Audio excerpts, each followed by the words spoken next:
3 దశాబ్దాల క్రితం కొన్న ప్లాట్లు ఇరిగేషన్ అధికారుల నిర్లక్ష్య వైఖరితో ముంపు ప్రాంతాలుగా మారిపోయాయని, తమ ప్లాట్లు తమకివ్వాలని అమీన్పూర్ పెద్ద చెరువు ముంపు బాధితుల జేఏసీ నాయకులు ఆవేదన వ్యక్తం చేశారు. సంగారెడ్డి జిల్లా పటంచెరు ఇరిగేషన్ కార్యాలయం వద్ద అమీన్పూర్ పెద్ద చెరువు ముంపు బాధితుల జేఏసీ చైర్మన్ చిరునామా సత్యనారాయణ ఆధ్వర్యంలో ఆందోళనకు దిగారు. గత 10 రోజుల క్రితం హైడ్రా కమిషనర్ రంగనాథ్ పెద్ద చెరువు పరిశీలించి ముంపు బాధితులకు న్యాయం చేస్తామని హామీ ఇచ్చారు.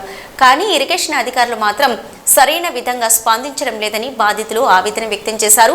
రేవంత్ రెడ్డి స్పందించి న్యాయం చేయాలని అమీన్పూర్ పెద్ద చెరువు ముంపు బాధితుల జేఏసీ చైర్మన్ చిరునామా సత్యనారాయణ డిమాండ్ చేశారు. భూముల ద్వారా నాలాల కబ్జా అయిన ఆస్తులను రక్షించాలి. నాలాల కబ్జా రక్షించాలి. కబ్జా గురి చేసిన ఆస్తులను రక్షించాలి. తయారు చేసిన చెరువును రక్షించాలి. విష భాండాకారంగా తయారు చేసిన చెరువును రక్షించాలి. అన్యాయంగా నీట ముంచిన మా ప్లాట్లు రక్షించాలి. ఇరిగేషన్ అధికారుల నిర్లక్ష్యం వల్ల ఇరిగేషన్ వాళ్ళ నిర్లక్ష్య ధోరణి నశించాలి. 5,000 కుటుంబాల ఆస్తులను చెరువుల్లో ముంచిన ఇరిగేషన్ అధికారుల నిర్లక్ష్య ధోరణి నశించాలి. 5,000 కుటుంబాలకు న్యాయం చేయాలి. 5,000 కుటుంబాలకు న్యాయం చేయాలి.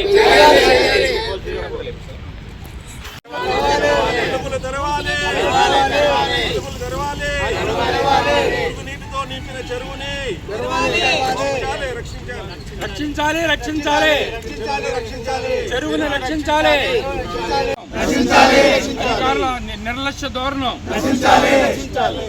అలుగులు తెరవాలి. అలుగులు తెరవాలి.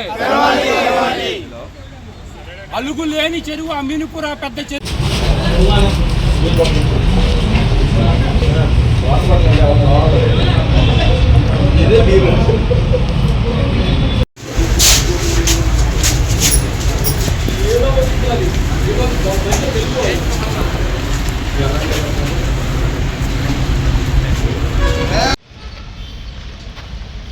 ఇరిగేషన్ మెమాయిస్ ప్రకారము అమీన్పూర్ పెద్ద చెరువు 93 ఎకరాల విస్తీర్ణం ఉంది నిజాం ప్రభుత్వం టై నుంచి. అట్లాంటి చెరువుని ఈ రోజున 465 ఎకరాల్లో మురుగు నీరుతో నింపేస్తున్నారు. ఇండస్ట్రియల్ పొల్యూషన్ వాటర్తో నింపేస్తున్నారు. ఈ విషయాన్ని గౌరవ హైడ్రా కమిషనర్ గారు రంగనాథ్ గారి దృష్టికి మేము తీసుకెళ్తే వారు చెరువుని సందర్శించి మేము నిరసన తెలియజేస్తున్నాము. చెరువు గట్టు పైన 10వ తారీఖు నుంచి ఇవాళకి 16వ రోజున నిరసన సందర్భంగా ఆయన 10వ రోజున వచ్చారు మా దగ్గరికి, మా చెరువు గట్టు దగ్గరికి. హైడ్రా కమిషనర్ గారు వచ్చి మాకు న్యాయం చేస్తాము, 2-3 నెలలు టైం ఇవ్వండి, మేము నిపుణులైన ఇరిగేషన్ ఇంజనీర్లు అందరితో కాడ మాట్లాడి మీకు న్యాయం చేస్తామని ఆయన చెప్పటం జరిగింది మీడియా ముఖంగా. కానీ ఇటు ఇరిగేషన్ ఇంజనీర్లు వారు ఆ మెమాయిస్ తప్పు, సో ఆ విధంగా 465 ఎకరాలు ఉంటుంది ఎఫ్టీఎల్ని వాదించడం మొన్న మీడియా ముఖంగా జరిగింది. దానికి వీళ్ళ కారణం ఏం చెప్తున్నారంటే మెమాయిస్ తయారు చేసింది ఎవరో ఇరిగేషన్ డిపార్ట్మెంట్ వాళ్ళు. వీళ్ళ తయారు చేసిన మెమాయిస్ ఫస్ట్ పేజీ కరెక్ట్ అంట, 2వ పేజీ తప్పు అంట, మళ్ళీ 3వ పేజీ కరెక్ట్ అంట. ఈ మెమాయిస్ ఎవరు తయారు చేశారండి? తప్పు అన్నప్పుడు మొత్తం మెమాయిస్ అంతా తప్పు, కరెక్ట్ అన్నప్పుడు మొత్తం మెమాయిస్ అంతా కరెక్ట్. ప్రజలకు ఉపయోగపడేది, ఈ బాధితులకు ఉపయోగపడే సెకండ్ పేజీలో 93.15 ఏకర్స్ అని మెమాయిస్లో ఉంటే అది తప్పుగా రికార్డ్ అయిందంట. కానీ వాళ్ళ మీన్ సీ లెవెల్ని బట్టి ఎఫ్టీఎల్ని కాంటూరు ప్రకారము 465 ఎకరాలు వస్తుందని చెప్తున్నారు. అసలు అలుగులు మూసేసి ఎఫ్టీఎల్ని ఎలా నిర్ణయిస్తారు? అలుగులు తెరిచిన తర్వాత ఎఫ్టీఎల్ నిర్ణయించబడాలండి. ఇది ఎక్కడన్నా జరిగేది ప్రపంచవ్యాప్తంగా. అలుగులు మూసేసి 20 సంవత్సరాల నుంచి అలుగులు మూసేసిన అలుగుల్లో మా చెరువుని 465 ఎకరాల్లో విస్తరించేసి మా ప్లాట్లన్నీ ముంచేసేసి చాలా నిర్లక్ష్య ధోరణంగా ఈ ఇరిగేషన్ అధికారులు ప్రవర్తిస్తున్నారు. ఈవెన్ హైడ్రా కమిషనర్ గారు కూడా సహకరించట్లేదు. ఆయన బాధితులకి న్యాయం చేయాలని మన ప్రెస్ మీట్లో కూడా అందరికీ చెప్పారు. కానీ కేవలం ఇరిగేషన్ అధికారుల నిర్లక్ష్యం వలన, వీళ్ళ యొక్క అవినీతి వలన తూములన్నీ మూసేశారండి.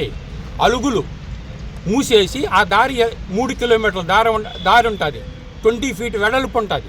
అట్లాంటిది మూయటం వల్ల 5 ఎకరాలు కబ్జా అయిపోయింది. బిల్డర్స్కి దారాదత్తం చేసేస్తున్నారు ప్రభుత్వ ఆస్తిని రక్షించే వలన వీళ్ళు అవినీతికి పాల్పడి వీళ్ళపైన ఏసీబీ ఎంక్వైరీ జరగాలి. అలాగే తూములు మూయటం ఏంటండి?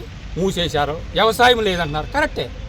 వ్యవసాయం లేనప్పుడు రేపేదైనా ప్రమాదం జరిగింది, చెరువుకి చాలా విపరీతమైన నీరు వచ్చింది, నీరు ఎక్కడికి వదులుతారు? తూములు మూసేశారు, తూముల ద్వారా వెళ్ళవలసిన దారులు నాళాలన్నీ మూసేశారు, నాళాలన్నీ బిల్డర్ కబ్జాకి ఇచ్చేశారు.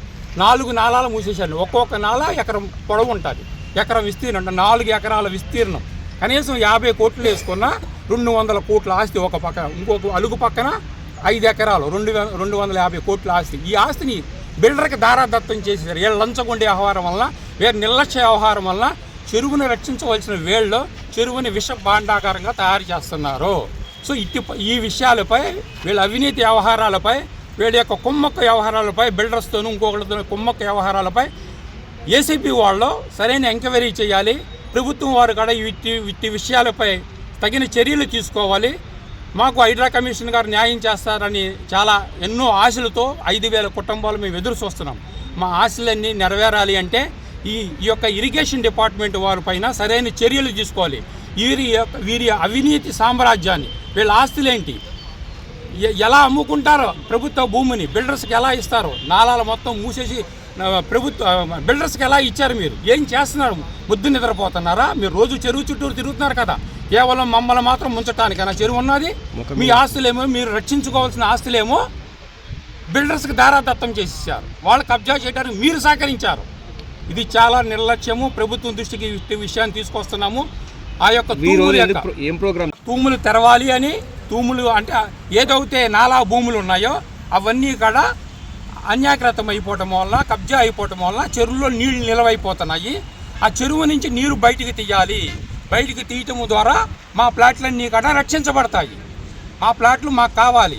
చెరువుని 93 ఎకరాలుగా పరిమితం చేసుకుని మా ప్లాట్లన్నీ మాకు ఇవ్వాలని ఈ మీడియా ముఖంగా రేవంత్ రెడ్డి గారిని, హైడ్రా కమిషనర్ గారిని సర్వదా కోరుకుంటున్నాము.